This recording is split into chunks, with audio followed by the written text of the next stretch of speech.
Okay, there we go. Yeah, messing with the audio equipment.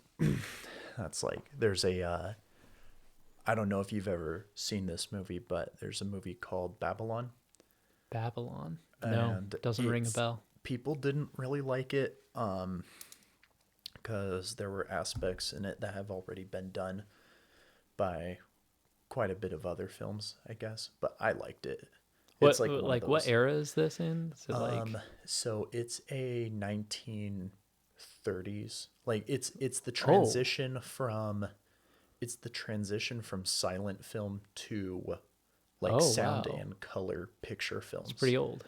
Yeah, but I loved it, and I mean, it was a bit raunchy because it like showed like, oh, Hollywood was full of sex and all the and drugs and blah blah blah. But there's a scene in there where they are, they're going into the sound era of film, and Hmm. sound equipment back then was extremely sensitive, and it was just like awful. So they're doing like the same scene like over and over and over again, and they're trying to get it right, and they're messing it up because of the sound equipment or because she's putting down her bag on the wrong spot or just whatever, or maybe she says the line too loudly so it blows out the microphone and the guy has to like reset it and everything. Interesting. But it's hilarious because Isn't there like something like that in Singing in the Rain where they that bag scene reminded me of that where it's like I'm gonna sit this like right on the microphone so you can't hear the like one oh, lady with the terrible voice and then I've never um seen Singing in the Rain.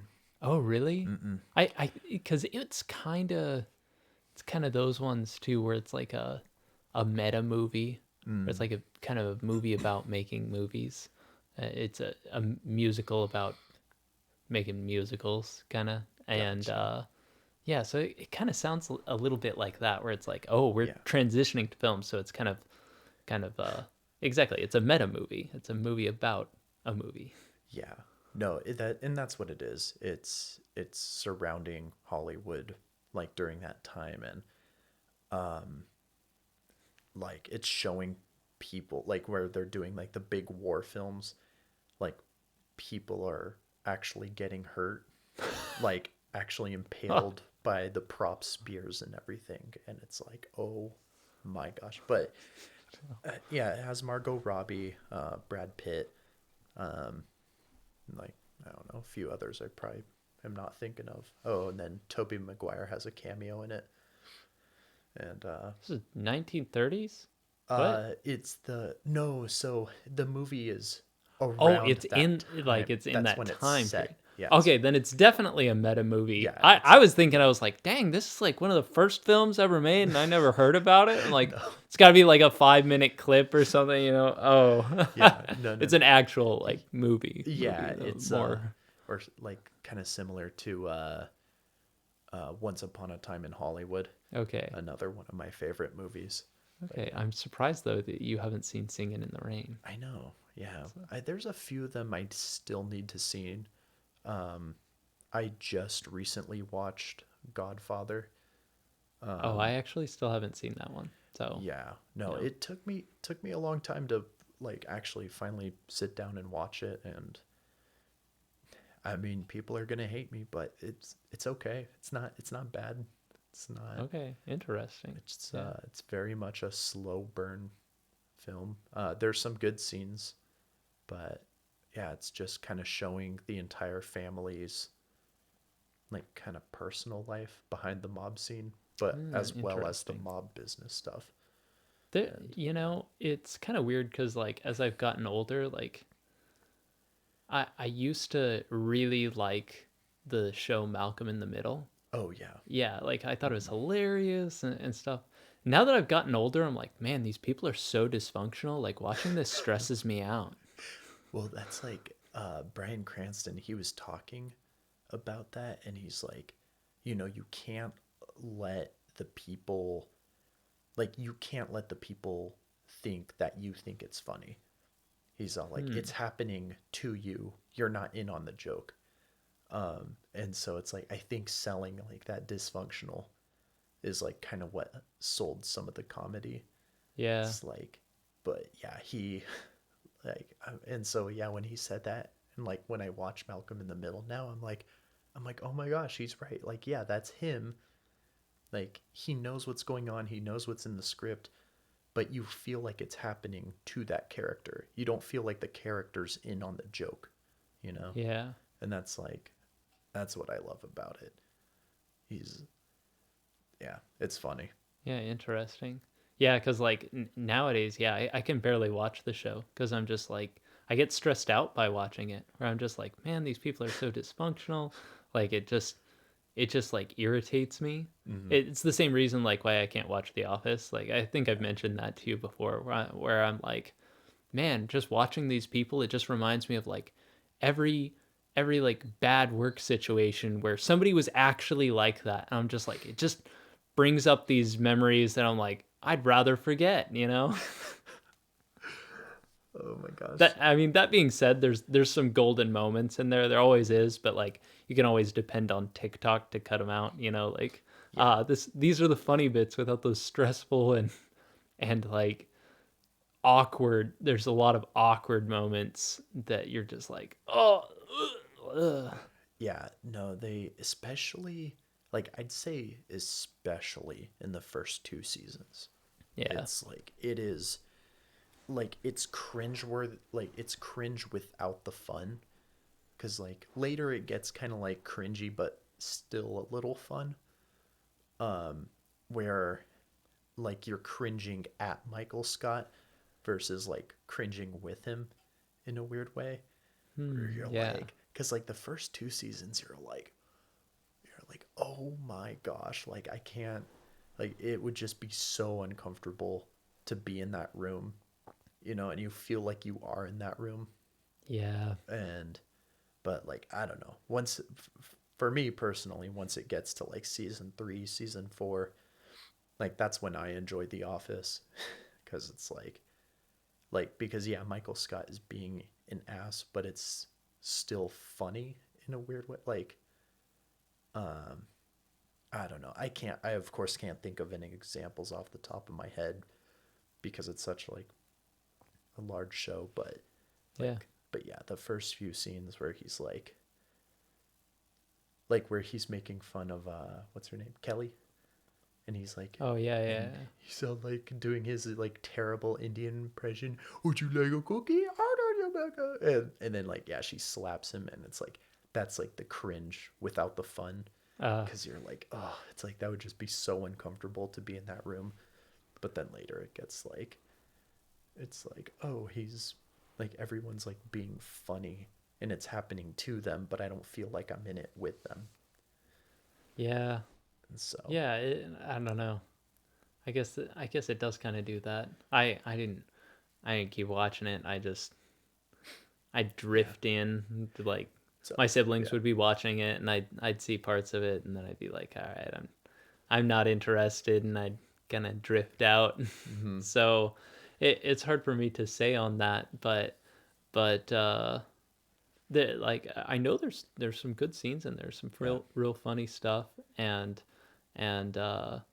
you know, like as far as like their abilities as comedians and stuff, Yeah. like like Despicable Me, I freaking love that movie, you know, like, and I didn't think I would at all. I was like, what the heck, Yeah. like what is this movie even supposed to be about? I remember when it came out and like there was all the trailers about him like stealing the pyramid or whatever. I was just like what is this? And then like I watched the movie and I freaking loved it. I was like, hey, there's some cool gadgets and just some shenanigans. Like, Yeah. It yeah, was fun. It was like a fun kids movie. Like, yeah, it's the, I feel like it's kind of on that same level of Mega, not the same level, but like the same character level of Megamind, where like he sees himself as the bad guy, and like he kind of even like tells everyone else that he is the bad guy, but like deep down, like he is actually like a good guy, you know? Like, he's yeah, at the end yeah. of I the kind day, of he get just that. wants to take care of his girls, or Megamind just wants to actually save the city, and Yeah, because like, but I mean, but Despicable Me is not as deep as Megamind. that's true. Yeah. Megamind, it's a legend. Yes. Like I don't know that there will ever be another film like it, except for Megamind 2, which is not like it. As we all know. That, oh my gosh, I saw the trailer and I'm all like, holy crap, that what did they do? Like, I think what it was is some studio managed to buy the rights to it, and then they're like, oh, we got to do something with this before, you know, like our rights run out, and we got to do something with the money. Yeah, So, interesting. There's some weird ones like that where people will option the rights, I guess, is how you do it in film. You option it, and then if a year well, I guess it depends on the contracts and stuff, but like if a year goes by and you haven't done anything with it, then you have to like renew your option, like which like mhm. is however much money or whatever, and then if you don't do it within a certain number of years, or maybe it's just at those junctures, somebody else could choose to option it instead, and so there's like optioning it, and then you have to kind of like produce something with it, like a little pilot film Yeah. or something to show that like, hey, like we could do something with it, and then it can kind of go into production, because there's actually stuff with that to like protect the writers, so that the writers kind of get paid for their work. It's not like because I guess like there was all the hydrogen vehicles were getting bought by the big car companies, and then they just kind of like bury it as a project because they were like, we don't really want this to be a thing, so like we don't want there to be interest in it, so Oh, we're gonna yeah. like buy your buy your project, and then make sure that nobody develops it because we don't care about it. And then some other companies like Toyota are like, we're gonna buy it and actually do it, and it's not gonna be economically viable, but like it's gonna be cool. Hmm. So they've got their hydrogen vehicle, and it's unique, you know. But I guess, yeah, when it comes to like the writers and their stuff, like you'd hate to write a script only to have somebody be like, oh, I might pick this up, so I'm gonna like it's like checking a book out of a library, I guess. It's like a good analogy, that like Yeah. somebody that checks it out and then never reads it, and then like just always has it checked out and nobody else can read it, and you're like, come on, man. Well, like back to the like hydrogen motor thing. Like, Oh have yeah. you heard? I've only heard the one story, like with the one guy. Um, I I can't remember. Was it in like the 90s? I think, where he made a. I think he made a patent. At the very least, he made a blueprint for a hydrogen like motor, a motor that does run on water. Um, They don't run on water. oh, how They run does on hydrogen. But no, the one I was seeing, I'm pretty sure it was a motor that ran on water. That doesn't Like work. it, there is. Hold on, let me see if I can find this. I'm gonna. Do you know the story that I'm talking about, or have you heard that same one? Well, the chemistry doesn't work with it. Like, how are you gonna get energy out of the water? Hold on. Let me see if I could find this guy. Guy who built water engine, Water engine. and died. Had died. Yes, because It's he just had a sounding meeting. like those guys who cured cancer and then got on planes. Let's see. The mysterious death of Stanley Mayer and his Stanley water Mayer. powered car. Hmm. Yeah. So, So does it like perform electrolysis to create hydrogen, and then um, burn You're said water? you're asking the wrong guy. I do not know. Because Malachi, my brother, he would probably have a better understanding. He actually knows his engineering stuff. Um, I'm just the artist and the somewhat conspiracy theorist. yeah, this Let's is see. sounding more conspiracy theory than conspiracy Well, fact. let's see. So he was an American inventor who claimed he had developed a water powered engine, also known as a water fuel cell. He mounted his invention on a dune buggy, which he dubbed water powered car. Mayer's engine allegedly used electrolysis to split water molecule into hydrogen and oxygen, which Okay. were then burned to produce energy.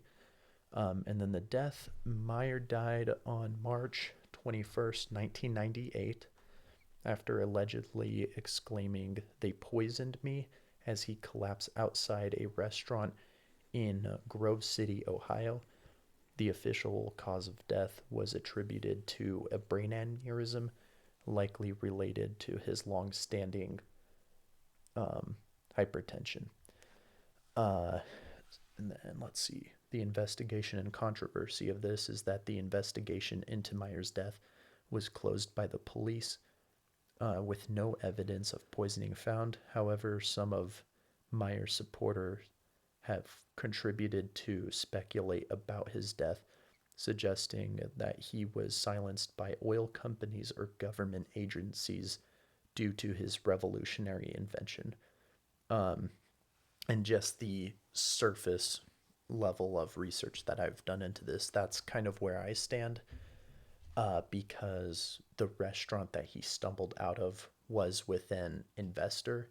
Mm. Um, and yeah, That it's yeah, that's a little like, sketchy right there. yeah, Comes out of a meeting with the investor, says they poisoned me, and then dies. Like, yeah, yeah, that's not great. Like, who knows? Maybe they gave him something that made him have an aneurysm, or um or something that messed with his hypertension and caused that. Like, because that's the thing is, if you know somebody has, a shellfish like allergy, mm-hmm, yeah, feed them shellfish and they'll die. Like those are things that are in like Murder She Wrote, the old show or the yeah, book series and stuff. Like, um, yeah, like so that seems pretty sketchy. But like a hydrogen fuel cell is just a battery. Like that's really all it is. It's just using water. It basically you put energy in and it splits the hydrogen and the oxygen, right? And then by taking energy out, you recombine the hydrogen and oxygen into water, right? So yeah, all it really is a battery. So you're not gaining energy anywhere from it. Um, they used hydrogen fuel cells on the first um, rocket ships, to the moon and stuff. Because the great thing about it is if you're using the electrolysis to combine the hydrogen and oxygen, and then you're not putting energy back into it, which they weren't for the space travel, um, then the end product is water, which is great because people can drink it. mm-hmm, So that's what they did for that, which was kind of efficient. But normally, hydrogen fuel cells just aren't very efficient. Like you you can store a lot of energy in hydrogen, but the problem is like there's weight and size issues with fuel cells that kind of make them cumbersome, and that's why like because we've known about the chemistry and stuff to do it for a long time. I mean, like we're putting rockets into space, like 70 years ago. Um, the the problem is like we also had batteries 70 years ago, and battery powered cars weren't a thing because the weight to Oh yeah, to the batteries are distance heavy. ratio is Yeah. not great. I mean, even today, the Yeah. Teslas get incredible range for an electric vehicle, but I mean, they're still put to shame by Priuses, right? Mm. Because the Prius can burn fuel which has a way higher energy density, and they can get regenerative braking and some of the cool benefits that that electric vehicles have. And, But and does your Prius have a cool charging station in front of a Target? That's the real question, right? no, but mine can fill up in less than a minute at the gas station. That's So true. like Yeah. take that Versus 30-minute 3 hours. fast charger, Oof. Yeah. you know. So that's kind of a battle that you just have to fight when it comes to that stuff. Like, the nice thing is, I mean, you can plug your um, electric vehicle into your house power, overnight, and because if you're just running 110 power, it'll take like a 15 hours to charge, but Hmm. most people are going to drive to work and drive home, so that is actually more convenient for a lot of people. So that's kind of the thing that they've been toying with, and I think there's kind of a lost market for middle ground vehicles in America. Like, you have these like little, like these Fiats and stuff that you'll see in Europe, and they're just the Yeah. tiniest little cars, Oh yeah. and um and a lot of times that's all you really need to like get to work and stuff. But in America, we just have bigger and bigger and bigger cars, and most of these huge cars have one occupant in them. So the problem is, and a lot of people buy these vehicles because, sure, 90% of the time you use it to just get to work, but sometimes you need to pick up lumber, and you need to take all your trash, and you need to pick up a bunch of groceries because the grocery store is like 10 miles from your house. So in America, we're kind of like car trapped, that like we need a big car to tote all of our stuff, but not all the time. Yeah. But it's kind of expensive to get two cars. So Yeah. you don't get like a big one and a small one. You tend to be like, well, I'm gonna get the big one, and then a lot of times as it gets old, you just go, well, I'm gonna get another big one, so that I've got one that I can really use and stuff. So it's kind of a weird thing in America that we just have really big cars, and that's not great for battery efficiency, not at all. Yeah. The cars that I like are what I call like the 500,000 mile cars. Like, Ooh, I, what are those? Oh my gosh, an where the old. bumpers falling off and the Well, I'm rust is all over it. talking. No, I'm Not that talking. kind of a 500,000 mile I'm car. talking like a Subaru Outback, Oh yeah, like Subaru a Outbacks are one great. from the late The Toyota '90s. Corolla, the Mm-hmm. Toyota Prius. Yeah, yeah. The I've met Prius is yeah, like 6 or 7 guys that have got theirs over 400,000 miles. Um, Got to be like, those battery packs do wear out eventually. So a lot of times those are guys that are doing more miles over a shorter amount of time, because the age wears on the battery as well as the total charges and discharges. But isn't it strange how a lot of these cars that last a long time are considered like not manly? Like they, yeah, the Prius, the Subaru Outback is the like Corolla, yeah, they're known all as like like a these. lesbian car. Yeah, Like, and but yeah, it is strange. But like, I think the the quote unquote like manly one is it's like the Toyota truck from the '90s.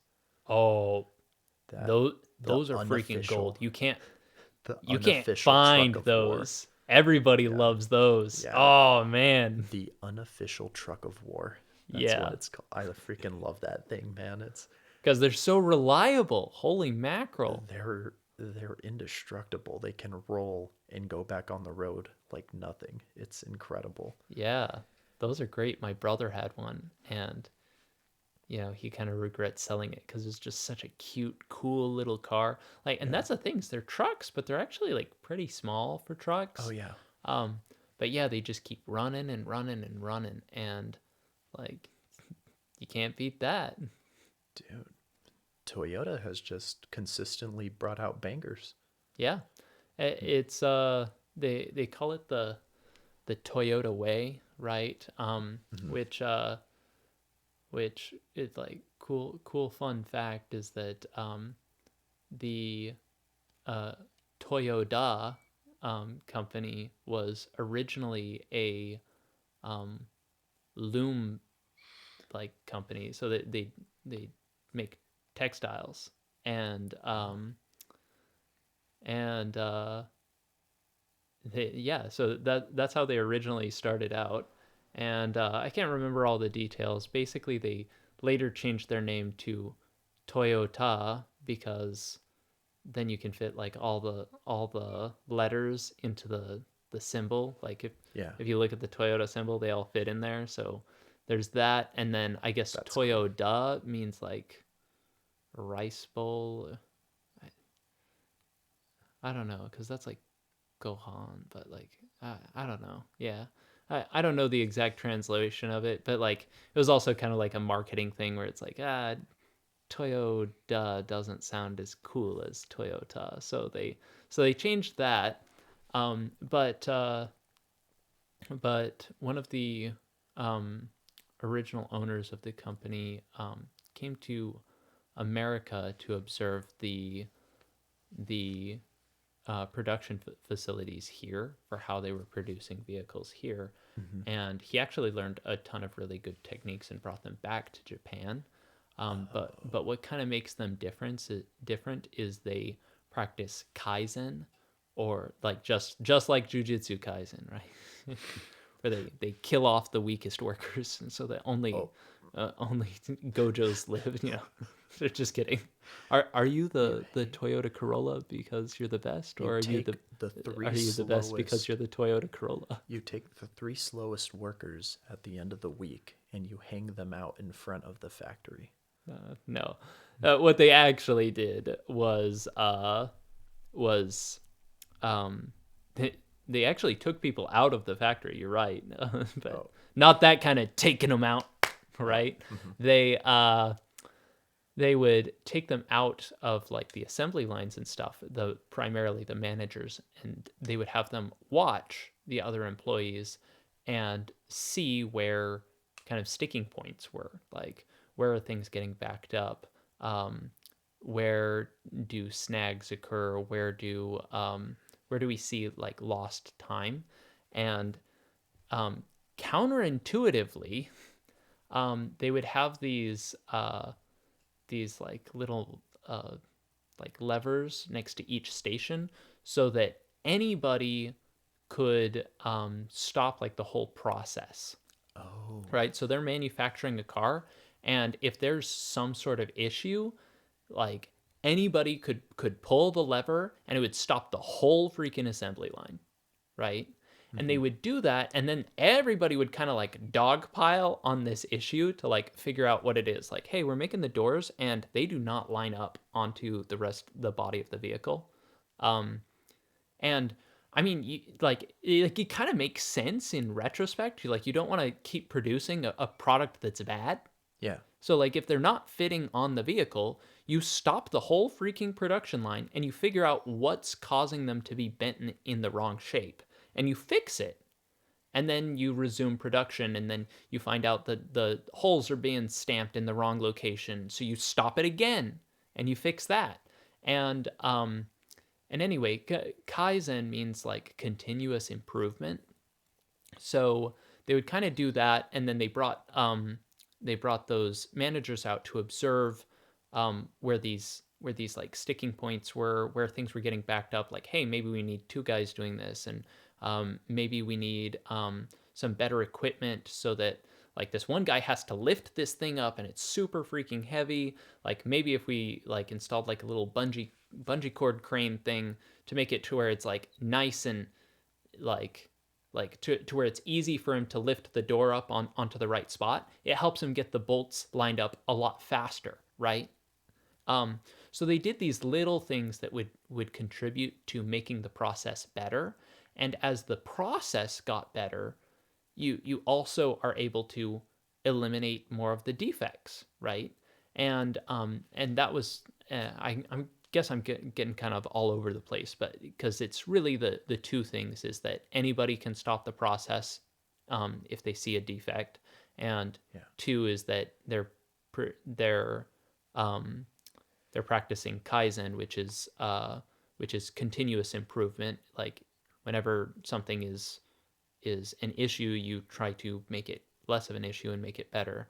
And and then like as a sub branch of that, you've got people that whose job is to watch the process and see where there are issues, right? Identifying those issues is the first step to actually fixing the issues. And then together they kind of just had this cycle of that going through so much that that they've improved it to where, man, their vehicles are incredibly reliable. And exactly, they keep producing bangers of cars, but it's not because they just do it randomly, like, oh man, we just happen to have the best one. Like It's they're their way of consistently good about operation. it because of their way of operation. Yeah. Dude, they have to seriously start applying that method to like everything. Let me. That's an awesome method Yeah, that they've done. I think they do try and implement it in like a lot of other facilities and processes, um, but there's a lot of people who aren't as disciplined about it. You know, that's one of the things the Japanese did extremely well is they have a huge long culture of discipline, and and Yeah. a lot of times in America, we're like, man, that's a great idea, and like we should implement it, and then like the management changes at the end. Yeah, I should really work out. And then girlfriend is like, well, how about we go out to McDonald's? Okay, well, man, real question is how do we implement that into Congress? Into Congress? Yeah, Good question. we just have the main issues.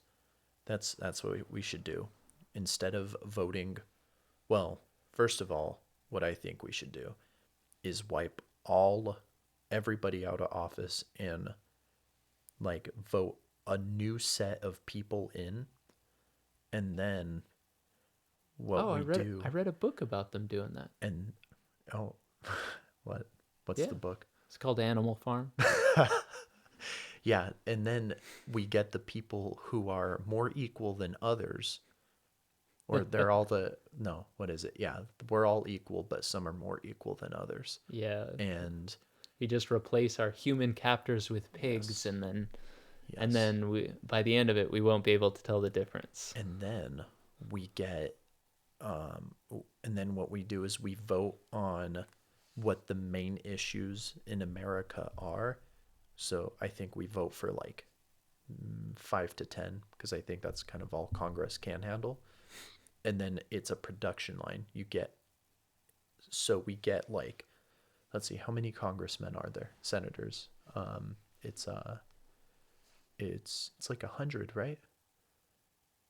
Senators, yeah, there's 100. Yeah. Um, Congress has So we get 10 a lot, so we get 10 senators 400 something. per issue. And then I'm totally spitballing this idea. Ten This is senators not a per issue. polished And thought. if they don't get Yes. their issues solved, they're just out. No, they hold the little proverbial break. They pull the little proverbial break and Uh, then get all the congressmen on that one issue. And it's like a round circle table meeting. And then they do it. Oh, you guys been doing it wrong this way. Because the homeless are all veterans, so you gotta take care of your veterans, and then you'll take care of the homeless, or something. And then they'll be like, oh, okay, and then they go back to doing their things, and then some other senator will pull the proverbial break, and it's like, oh, yeah, you're getting all the immigrants in Texas, and they're not all Mexicans. See, that's your problem. You think they're all Mexicans. They're actually a bunch of Middle Easterns and Chinamen coming in. Is that Yeah. I somebody got It offended that I sounds like said Chinaman. China. I didn't realize it was a racist term. That's just like I'm not referring to all Asians. I'm actually referring to actual people from China. Oh, I thought you were referring to the ones that were made out of China. Oh, no, no, no, no. But yeah, I don't know. I guess I've used some outdated terms. Like that was another thing I found out recently is uppity has racial ties to it Oh, I didn't know because that. oh yeah, no, I had a roommate from Montana, and him and I were chatting one day and like or debating or whatever, and he's like, "Don't get uppity with me." And I'm like, uppity? Like, I never heard that word. And he's like, yeah, you're uppity. And I'm like, oh, I'm like, all right, I kind of like it. And so I started using the word uppity. And then, yeah, I kind of found out later it had racial ties to it. And I'm like, oh, okay, Oops. interesting. I don't know. I just like the word uppity. Wasn't trying to be racist about it, but Yeah, um, yeah. I thought I like there's the phrase like get your cotton picking fingers off the chicken or whatever, off the table or whatever it is. And and I was just like, oh, like cuz fingers can pick cotton. I just thought it was like a saying. I didn't Yeah. realize it's like, oh yeah, Yeah. like Cotton. they had to pick cotton. Oh, Hmm. right. Just one of those things where it's like, oh yeah, like whoops, like didn't even realize, So, uh, Hmm. it's interesting how sometimes you'll run into that stuff. I think in a lot of ways, like that means we're doing a good job. That it's not like so pervasively used and so out there that like it's like, oh man, like that's racism and that's racism and stuff. Like if you're kind of away from it, and then that means to some degree it's not being as much of an issue. Mm-hmm. But the issue is when you don't know that that could offend somebody at Yeah. all, right? And and that's a little tricky um, because like if you don't know, you don't know, right? And and like it's unfortunate to like run into that sort of situation and then just be like, oh, like I didn't even realize what I said was offensive, and now I've offended you, so like too late. Yeah. Isn't that interesting? Like, it's not even I don't even think it's so much about being racist. I think it's more about that we don't want to offend other people. Like, I don't know, like in a weird like okay, you obviously don't want racism. Like it's law. This is something we decided, decades ago. We don't want racism in business and of course in government. But like on personal matters, like it's more about just not wanting to offend another person. Like Yeah, you can kind of have your own opinions, and people like actually kind of respect if you have your own opinions about like another. But I mean, in America's it's different because we're all a melting pot. mm-hmm. Um, but it's like I've I don't know. I have a bit of a different opinion because I've been all over the place, and so I've just talked with so many different people, and yeah, I mean everyone's kind of like a little bit racist in their own way, but I don't think it's like really a bad thing. It's like because they're like they'll say something to me about I mean, to me, without realizing that I am Hispanic, but like, oh, those like Mexicans or whatever, blah blah blah, and like, and then I'm like, well, yeah, I'm native, like I'm not, uh, um, but then like they'll talk with other Mexican coworkers around them, and they'll be respectful to them, but like, yeah, it's just their own little personal opinion, um, and you know what? I'm sure like Mexicans probably have some opinions about like their white coworkers. Like, oh, those white people, all they do is sit in the office and blah blah blah. Like, they're How not do out they here know what I doing. do? They're watching me, man. They're watching me. All they do is like type on the computer and probably like, That's all I do. it's, Is type on the computer. but like it's like this like weird like disconnect. Like I don't know. It's like it's we don't hate. I don't think we hate each other. We just don't fully understand where each other is coming from, and it's like this weird divide where we're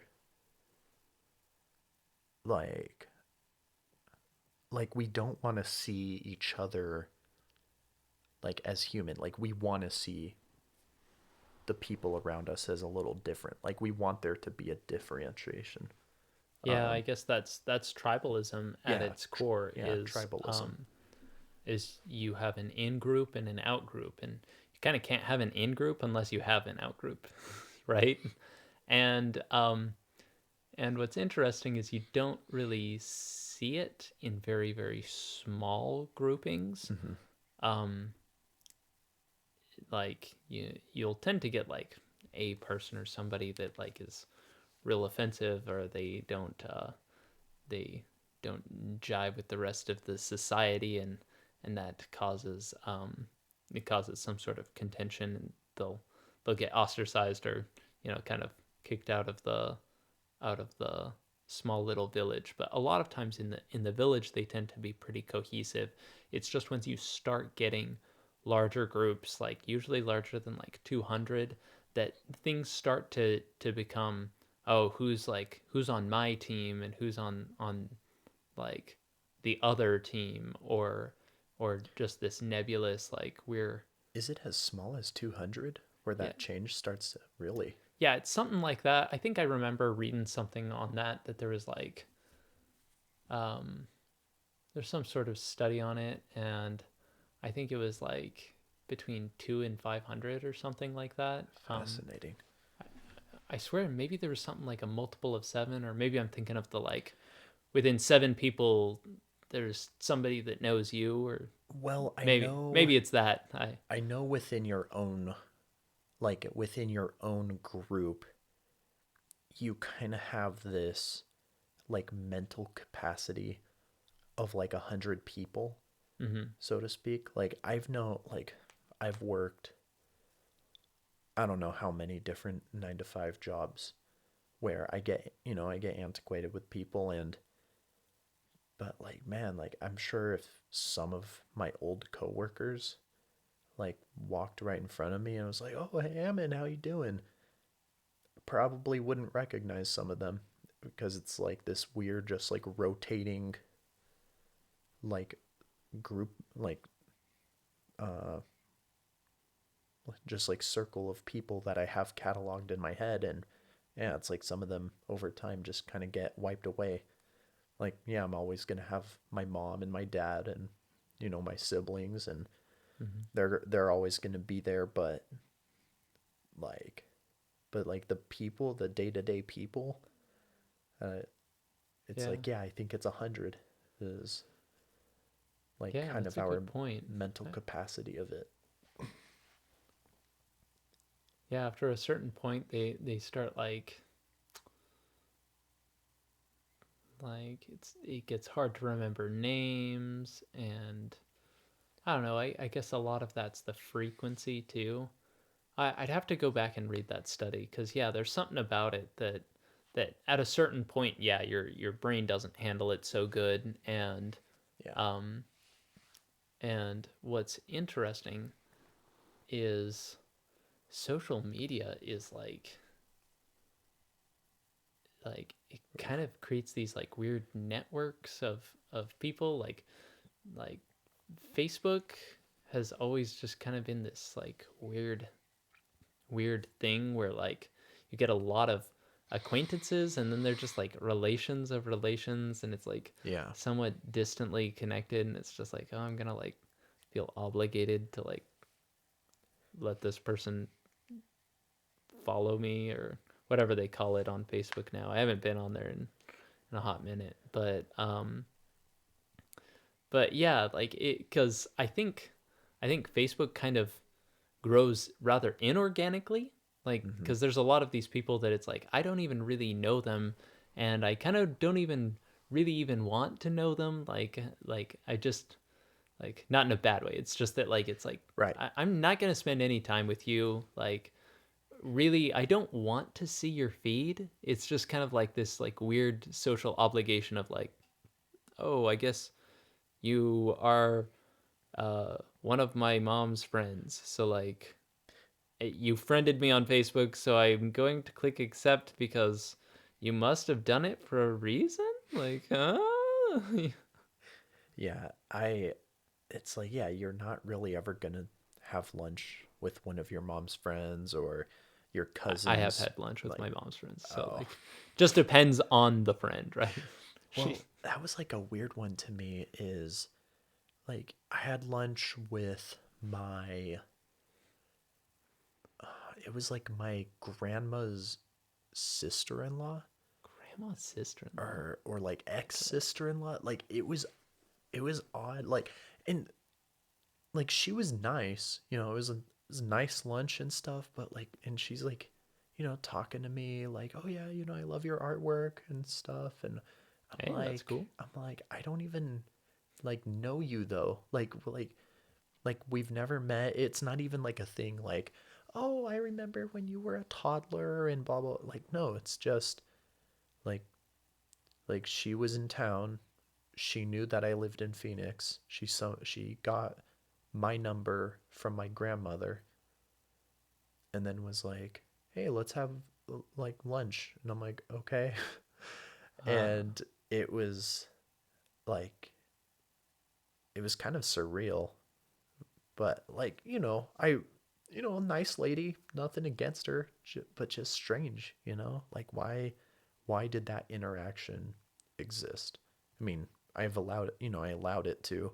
I could have easily just been like, no, I got something going on, or yeah. whatever. But I mean, looking back on it, it's a odd experience. You're like, I had a blind date with an old lady. That's what it was. Basically. And I'm like, Yeah, and hey, there's worse things, like, 'cause old people are the greatest, like, yeah, they have good stories. I yeah. like, yeah, But yeah, I get what you mean, that like it's odd, yeah, because they're basically a stranger, you know. yeah, Like they do technically have a relation, but it's like maybe I should just approach this as I would approach just a total stranger, because in a way that almost makes it like better, because it's because that's more of like a situation we're used to in society, that's like, oh, I don't know you, like I'll ask some questions to get to know you, like it's kind of weird when it's like, oh, this is my cousin's sister or something, and you're like, now I feel like I'm supposed to know you and I don't, so I feel like I'm kind of like, oh no, is there gonna be a quiz? Like, my cousin's sister. I, oh my gosh, I go like, when I was single, I went the opposite way with it, where it was like what was it, like my cousin's cousin. So like, there's my uncles, blood related uncles, and then they actually married sisters. okay, They married the sisters of, or I don't know how to they married phrase their it. sisters. I get it. Your Yeah. family's just kidding. Ding Just ding kidding. ding ding ding, sweet home Alabama. No, you know what I'm saying. Like Yeah, yeah. their The wife are yeah, the sisters. Um, and they're those wives are from another family that's actually pretty large. Mm. And so, there's my cousins from the ones my uncles and aunts had, and then there's my cousins' cousins who I'm only related to them by marriage. Okay. Yeah. Um and so, little 17, 18-year-old me who's looking to date is like sees my cousin's cousins. I'm like, they're kind of hot. I'm like, can I date them? And then like my cousin's like, no, you can't date them. I'm like, but why not? I'm like, is it illegal? And they're like, she's like, no, it's not illegal, but you can't date them. I'm like, but why not? So, um, Sweet yeah. home Alabama, indeed. Well, I don't know, but they're not my immediate cousins, so like, why should I care, right? But at the same time, I just the stuff I found out about them later, I'm like, oh, never mind. Um, like you just sound like you would have given me a headache, but uh, let's see, what were we talking about before marrying each other's cousins? What? No, we were. Talking about old people. They're Oh, right. We were talking. It was social media and like not yeah, wanting the to be weird like social amputated. obligation of like I'm gonna I'm Well, gonna accept your friend request even though I'm just kind of like well, like we hmm? social media is it's like a really weird one because like a lot of these people aren't even like real in a weird way. Like Yeah. you're not gonna meet them, you know. Like I'm friends with this one guy. Um, he's he's like one of my artist friends, and I met him once when I was in middle school. Fantastic artist, but like I'm looking at it, and him and I actually did a collaboration piece together, and like turned out really well. I'd say probably because of his colors, but I'm like looking at it, I'm like, dude, like him and I are not gonna meet. Like we're probably not gonna meet unless if it's like something we both work towards for whatever reason, right? Mm. Like so like my interactions with him, I'm like he's a face behind a screen, and that's my interaction with him. Like it's like he's a real person but he's not, you know? Yeah, we're like Like I've met him, I know he's real. And um but like I'm interacting with my phone screen, if that makes sense. yeah, It's honestly, that's kind of a weird thought because like I've had the opportunity, with data warehouse development and some of my other coding that like I I actually had two coworkers that I talked to like basically every day, but I never actually met them. yeah. Like we do Teams calls and stuff. So I've actually seen their faces and stuff, but it's like yeah, it's through a computer screen. So I never actually met them. And what's weird is like there's some of the people I actually know pretty well, and like I'd totally hang out with those guys, you know.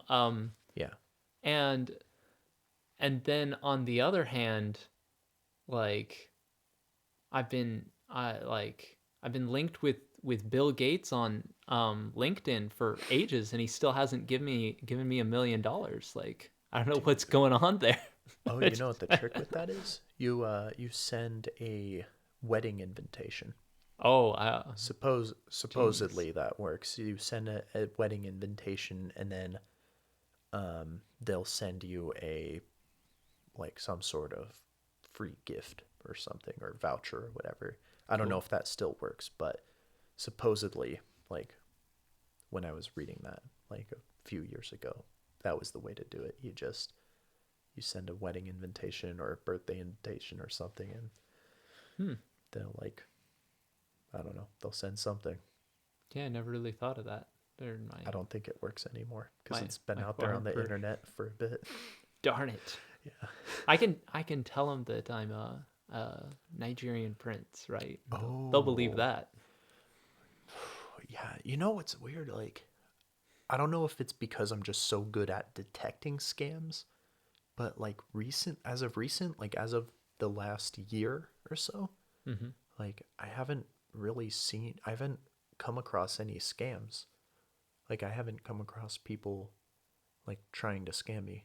Really? You haven't heard of cryptocurrency? Ah, well, Ah. I mean, like, but you know what I mean. Like, I haven't come across a Nigerian prince. I haven't come across No, I just like got one like a hot, today. It was like, hot hey, single 40 some mom lottery in my. winner is gonna give you like half their money because they won the lottery. I was like, I don't understand what your logic is here. Like, this guy won the lottery, so he's going to give his money away to 50 lucky people, and I'm one of them. I was like, why not just try and say I won the lottery? Except then I'd know it's fake because like I never signed up for the lottery. But like, I don't know. I'm like, come on, my Well, dude. there's Like, weird people. There's people who are like, I'm, God's blessed me because, God totally endorses gambling. Um, and so you know, because he's blessed me, I'm going to pick a random email guy and I'm gonna bless him. Except the people who do that though, that like actual people who are like, I've been blessed with this money, so I'm gonna go out and give it. They usually do it in person. yeah, Like, that's half the fun. well, it's you get to interact with an actual person. You get to see that they're working a crappy 9 to 5 job or whatever, and they're like, oh, you know what, like this person, like I don't know their situation entirely, but just based off what I see right now, like this person can probably use a few $100. And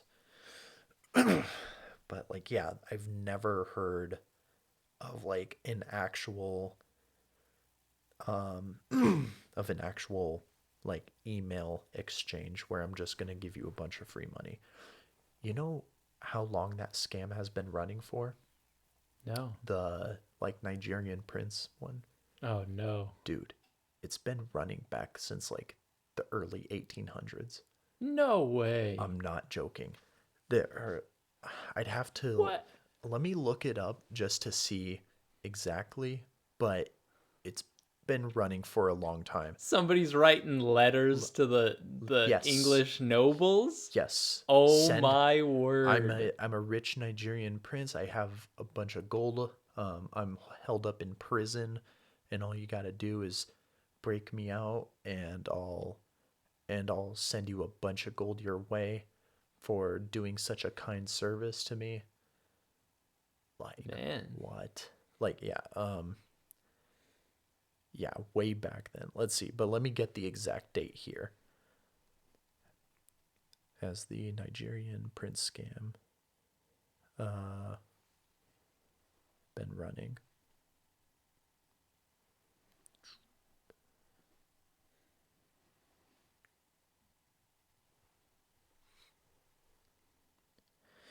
Oh, okay. So I oversold it a bit, but the origins of the Nigerian prince scam date back to 1910.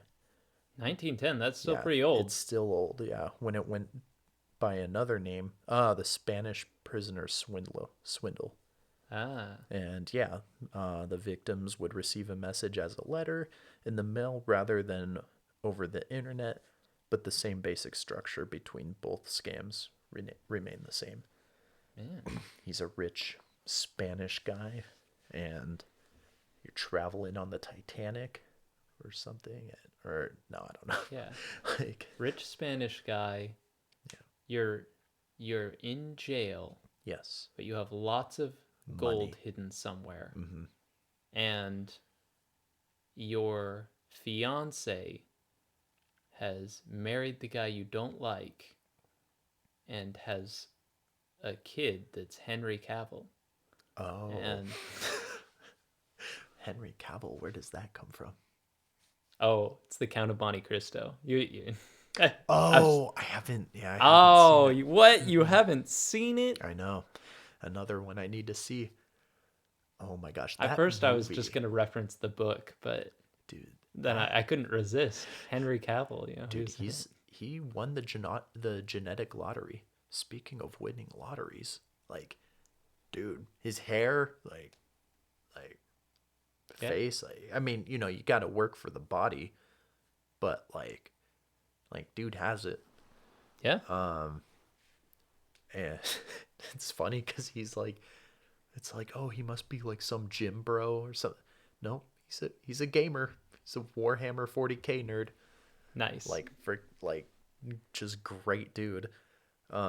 He was, I guess, when he got the call to uh play Superman, he was playing World of Warcraft Lol. at the time. So, oh my gosh, my yeah, my dad was addicted to that game. Almost had a heart attack because of it. Oh my goodness. Yeah, like literally, he back then it was the Full Throttle energy drinks, Oh and he no, was like yeah. he was downing like the big ones. I guess he downed like two big ones And just because he had to ran out work in there the yelling morning. And Leroy Jenkins. oh my gosh, dude, it's yeah. No, but he was just up gaming all night and had to work in the morning, so he downed two big ones, and then like his heart started freaking out, so he had to Ooh. go to the hospital. And like, dude, that's too much. Yeah. Just drink a healing potion. Just drink a healing potion, or jump over to Starcraft where they can heal you in the healing pots. I don't know. Can they do that in I, StarCraft? I I don't didn't know. think so. I don't know the lore. I StarCraft, you just make more soldiers and then just throw them, waves of them. Oh, You just they're all cannon fodder, I all of don't. them. I'm not a fan of the over the head The or top or down top down. RTS. Not yeah, not a fan of it. I've always liked first person or third person or whatever Mario is. Yeah, Um, that's side scroller. side scroller. It depends on which Mario, I guess. There's the 3D And platformers, then the there's 2D platformers. Um, yeah, because there's the what is it? there's Mario World, 2.5D Mario as Galaxy, well, isn't there? Yeah, Mario and Galaxy. then you do have third person with Mario Kart. Yeah.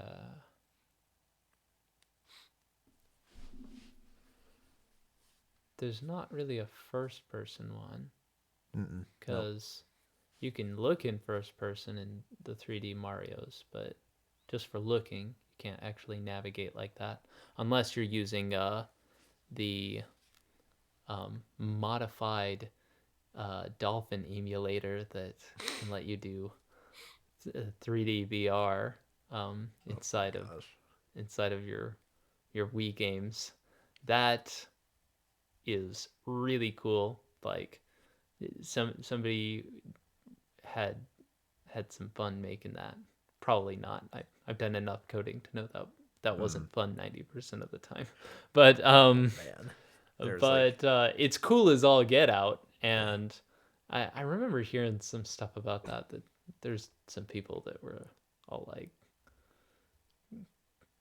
contentious. It was kind of a bad thing because they were, I guess, worried about losing losing lawsuits and stuff because Mm-hmm. that's something that the game was never originally meant to do. So like at some point if you're modifying the game, like emulation is legal um because you're essentially like replicating the old hardware.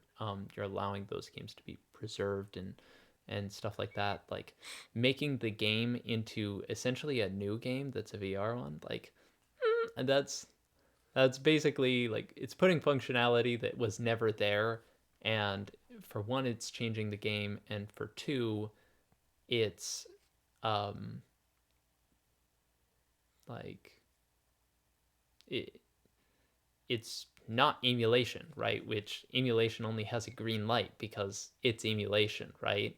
So so I can see why it got a lot of flack, but it still kind of makes me sad when I see somebody doing something that's just cool and people are just like, "No, I don't want this." And I'm like, "But it's cool, It man." is cool. Like if like I wish a lot of times people would just be like, "Hey, this guy's really excited about doing this thing. Like, let's scoop him up and let's like let this become a real thing and kind of encourage that because it would be cool, rather than kind of shut it down." Nintendo's a weird one like that where I'm like, man, Oh yeah, there's they're been some people that super. like recompiled, original Nintendo 64 games in C and stuff, like really cool stuff. And I guess like I remember hearing something about how the 2D old-fashioned side scroller, the Super Mario Bros. On the Wii, they actually ripped off the emulator from like online on the web. Oh really? Yeah, so like it's one of those weird things where it's like ah, we don't need the source code, so we'll throw it out. And like the original is gone now, and then it's like, hey, you know what would be really cool is like emulating this on our Wii, and then realizing like, oh, we can't do that because we don't have stuff for it. Like, if only we could. And then it's like, oh, guess what? Other people did it because they were just really fans of what you did, Yeah. and and that's why I think it's so important that we like preserve stuff in the Internet Archive, and that like in general, like I am a fan of letting things be open and free because in all likelihood somebody's going to do something cool with it. Like, yes, there's some people who like you're going to lose some revenue because they'll emulate the game instead of buying it. But like nowadays I'm like, I can't buy new 3DS games. So like what am I supposed to do if I want it?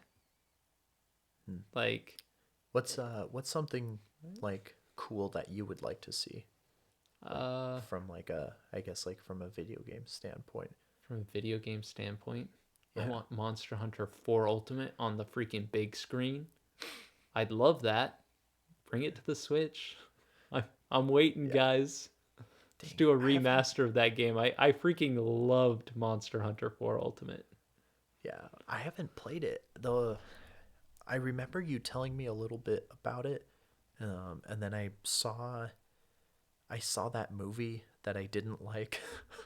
Oh uh, no, the Monster Hunter movie. yeah, it's that movie. It was It like, could have been so good. There was a lot of things that were really done right, yeah, and then some other things that were done so badly it just kind of like ruined a lot of I it. just didn't get because like okay, like the whole movie, it's these like big indestructible monsters, and like the army people are struggling to survive, Mm-hmm. and I love that aspect. But then like they get through the portal and the entire US military is there, right? And I'm like, okay, there should be a really cool fight scene. Like they should be hurting the dragon or whatever it was. Like they should be able to hurt it a little bit. There should be like some sort of battle. But the dragon was just going through and wrecking everything. And I was all like, I'm like, but that's not fun. Like it could have, like, I don't know. They could have had fun with it. They could have had like some F-22 Raptors come in and like maybe not smoke it, but like chase it around and have like tanks firing at it. But no, it's just the entire final battle scene was just the dragon coming in and wrecking the US military. Yeah, And the I think most people could agree that bringing the US military into it period was the wrong move. Like it just was so weird, Like yeah. cuz Monster Hunter you basically have like a perfect coming of age story, Hmm. right? Where it's like you can have the like young hunter. You can go out there and either get rescued or rescue this older hunter. Like get out there, um, like and kind of go through the paces of becoming a total baller capable of killing monsters, and then have this big showdown with the Rathalos. And the whole thing could be done in the context of Monster Hunter, and that's how like the game tutorials kind of always go. Is like you're the new greeny hunter, and you go out there and you cut your teeth on killing some big game, and then you get some cool skills and some better gear, and you kill a bigger monster. Like Yeah. that's a Monster Hunter. And um and the whole US military thing was just immersion breaking. It was just like, oh man, this here's the Monster Hunter world, and we're gonna have like these people in here with guns, and like like I guess the director, that lady was in uh what's that other one? It's on GameCube, the Resident Evil. The director did the Resident Evil movies, and like I don't know, the guy just had like a weird theme with things with like guns and stuff, and was just like all Yeah. about it or whatever, and just brought that in there, and it didn't need to be in there at all. Like, and So you're saying it should have been like basically like a fantasy warrior like yeah, could have been a type movie. fantasy warrior thing. And in fact, like the the main actor lady, she had some rather cheesy moments, but I think it could have been pretty good even if she was kind of like the female warrior, and it was kind of this like, I'm gonna become like a badass female warrior. Yeah. Like it could have been pretty good that way. I think it might have worked a little bit better if maybe it was a younger person. But I mean, like you can make people look younger. So because yeah, you have this perfect like I'm a greenie. I don't really know much about these monsters, but you figure it out quick. You land on your feet and get going, and get some experience fighting these monsters, and then when you have your big showdown, you're you're the trained hunter, and you kind of come together with the team and romp this bad boy, right? Yeah. And yeah, it could have been so freaking good. They had all the right ingredients. They had, man, the budget, like the Diablos, looked so good, right? And um the Nursilla, like, they they had so many things right in the movie, and then they had some things that were just so wrong and off-putting that I was like, I can't like this. Like, Yeah.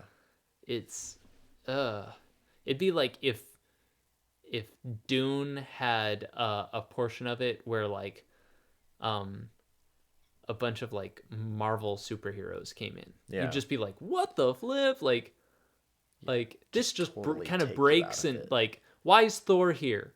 Like, I feel like, Cracking his Thor Ragnarok jokes. Like, yeah, it would be like, this is immersion breaking. Like it just takes me from this like feeling of where it's supposed to be, and it just brings me totally out of it. I don't like it. And now I can't like the whole freaking movie, even though the animation's great, even though the rest of the story is like pretty good. Um, Even though a lot of the characters are really good. Man, that freaking Asian guy in Monster Hunter did a great job on his role. Like, man, there was so much good stuff. It had all the right ingredients, and it also had some poop in it, right? And it doesn't matter how many good ingredients you have if you've got a little bit of poop in your food. It don't yeah. taste so great. Yeah. That was like something that was like a principle that my seminary teacher taught me. It's like, yeah, Like, if I give you a cookie, but it has a little bit of poop in it, you still gonna eat the cookie? No. Maybe I'm kind of fat. No. I just nibble on the parts that Just, aren't looking chocolatey. but then you Ah! miss the chocolate chips, you know? No. Joke's on you. Mm. It was stirred into the batter, not into the chocolate. It's like, Oh no. ah! Mm. Fecal batter. Ah. Fecal batter, dude. That's a great. I love that. Rhymes with matter. Oh my gosh, dude. Um, yeah, no, Dune. That was another one where like it frustrated me because I think because the expectations were so high, but they were high for good reason. Mhm. Like, because first of all, it started off with a really strong first part, Yeah. and then like it was super, super um, loyal adaptation to the book. And then the second part came out, and the second part was like no, we're appealing to general audiences now, and I'm like, but why? Like, it just made no sense. And it was good. It was good as a movie, but like it frustrated me that it was like still an adaptation of it, because I mean the director, he's a very outspoken, like huge Dune fan, like that's his passion project. He he read all the books, um and it's like this was going to be the staple of his directing career because it is his passion project. And then like yeah, second movie comes, and like my big gripe with it was, of course, you've heard this a billion times, but is that Aaliyah was not there. It's because due to the time jump that they refused to put in there. Um and then yeah, there was no mention of the guild navigators. Yeah, I And wanted to see some junky looking guild I wanted navigators. to see those guild navigators, man. I wanted to see some of the space travel, but most importantly for me, I wanted to see my little murder toddler, and Yeah. it was taken away from me, and it's not fair. But yeah, it's but no, it was good. Yeah, it was a good one. I liked it. I liked In what they did with the CGI technology, where it looked like there was only one or two parts in the entire movie that looked a little bit CGI, but like everything else like looked and felt real. yeah, I don't even Like even the part know that's what like, parts I would think well, like even looked CGI. It um was a long movie, so maybe I'm not for me, not remembering. like the final part where they're raiding the Capitol, and like the worms come through the like dust cloud or the Mm, sand cloud or whatever, and it's like that looked a little bit, I'm like, CGI to me. yeah, But I'm like not remembering that, even the but parts where you're like, where your brain is like, your logical brain is telling you like, oh yeah, of course that's CGI. Like the one where the ship is firing into the mountainside, all the missiles, mhm. like that still looked real. Oh yeah, it looked super I real. It was was all great. like any, like if that was a shot that was given to some MCU director, it's like, oh yeah, we have to have a ship, shooting missiles into the side of a building or whatever. Like it it would just like, it would look CGI and you could like tell that it was CGI. But like Dune, they did something where I'm like, did they do that with practical effects? Cuz dude, it looked real. Like it was really well done. And yeah, I loved it. I think they were saying something how he added film grain, like he purposely added film grain over it. Hmm. So like so it looked so it looked like it was shot on film, Interesting. which is like cool. That is pretty cool. But yeah, you got to get going. Yeah, I think I am gonna get going here. All But right. yeah, Well, cool. it was Cool a good beans. yeah, it was a good episode. Thank you for doing this with me, Brenner, and we'll do another episode soon. Sounds good. All right. See ya. Adios.